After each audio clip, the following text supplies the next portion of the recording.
a long time ago, filmed this video.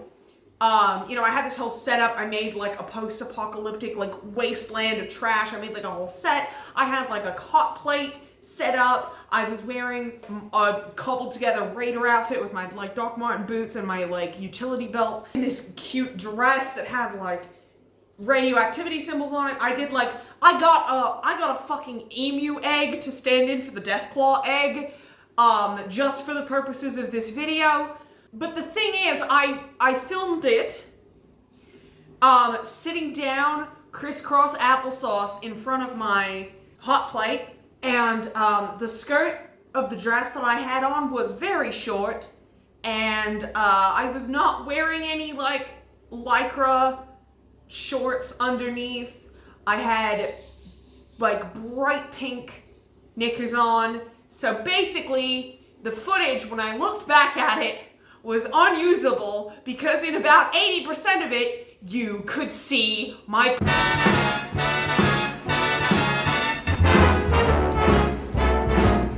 Trolling the Mojave almost makes you wish for a nuclear winter. Yippee-ki-yay, motherfuckers.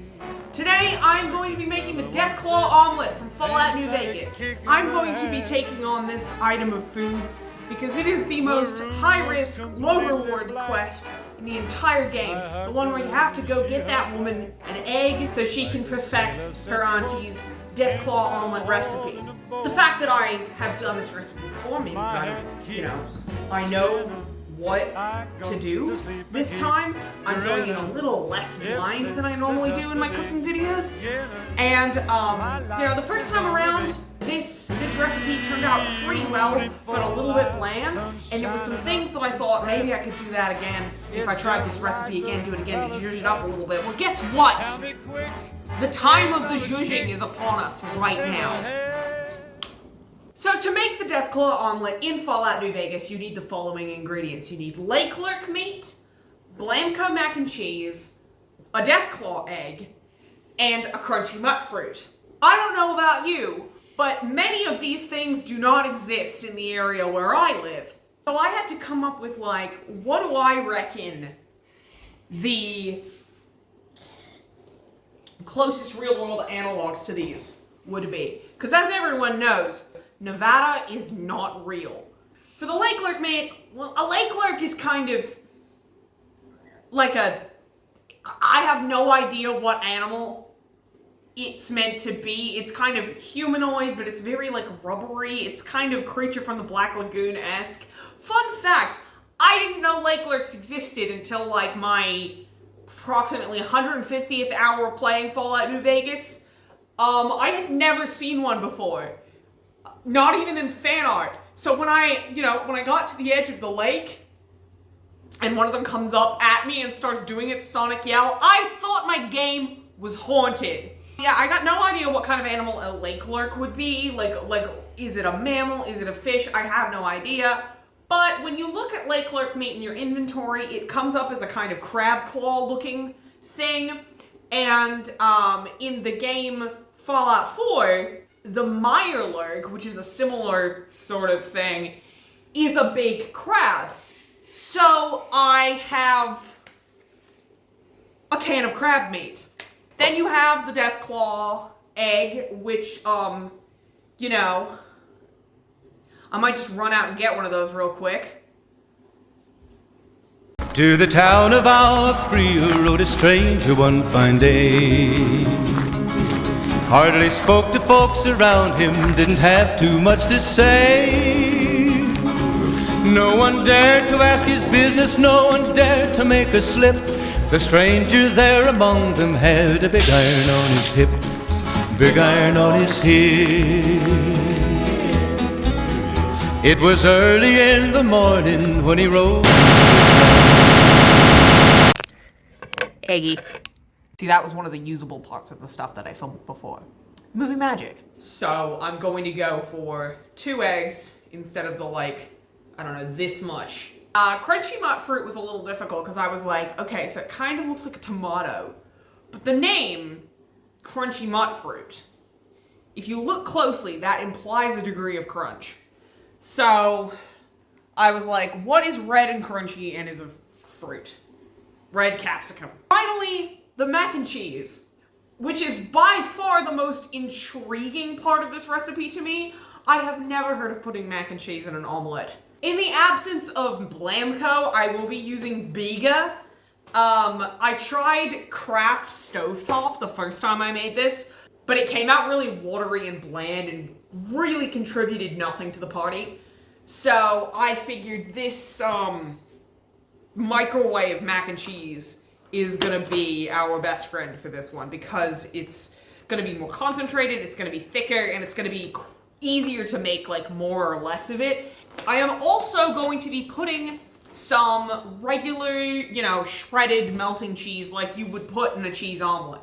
Because fun fact, the other day I was on Uber Eats. I was sick and didn't want to go out to the grocery store myself. And the website glitched and I accidentally ordered 3 gigantic bags of shredded cheese.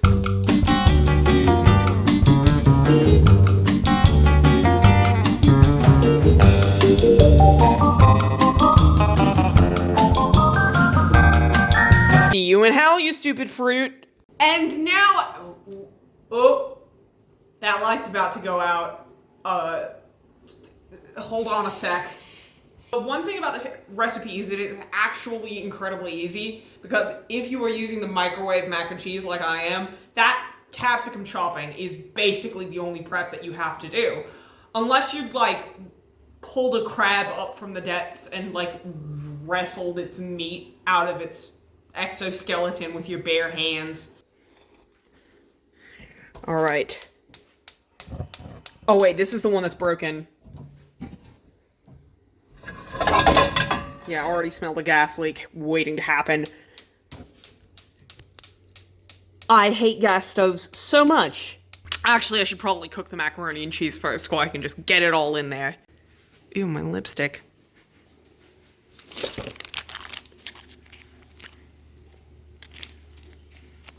Get off.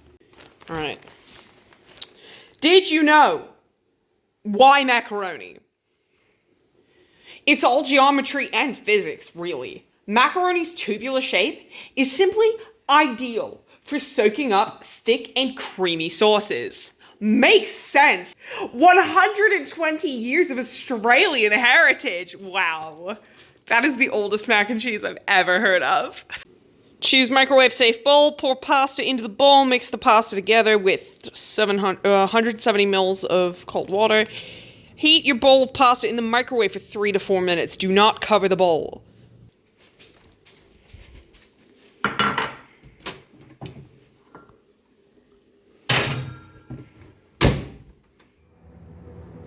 What the fuck?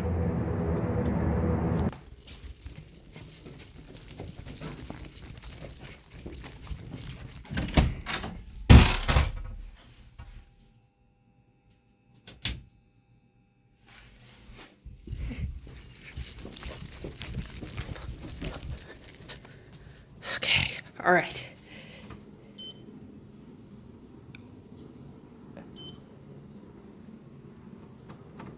Okay, are we doing this? We have to do this. Oh.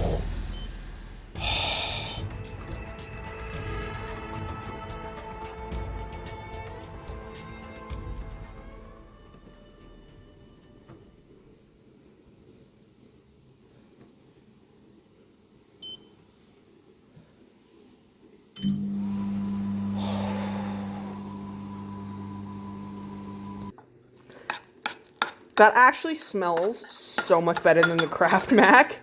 It's crazy. Right, now let's turn on this horrible stove.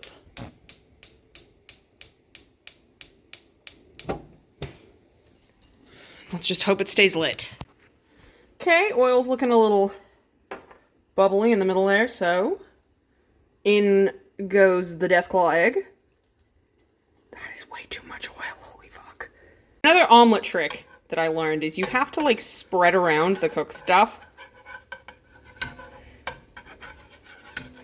I don't know why, but you just do. This is what they said to do on Epicurious 4 levels of omelet.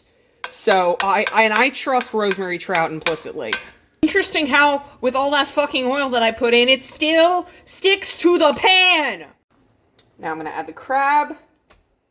It just came out as like a brick. Oh no. I'm not gonna add too much, because it will overwhelm it, and that was a pretty big capsicum.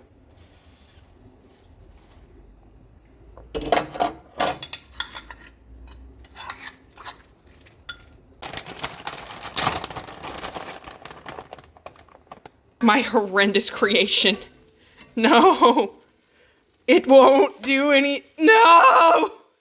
Changing tactic completely. It's a breakfast scramble now. Look upon my works, ye mighty, and despair. Alright, well that was kind of an ordeal. Let's see if it actually tastes good. Get a bit of crab, bit of capsicum, noodle, some egg. Alright. Bone up the teeth.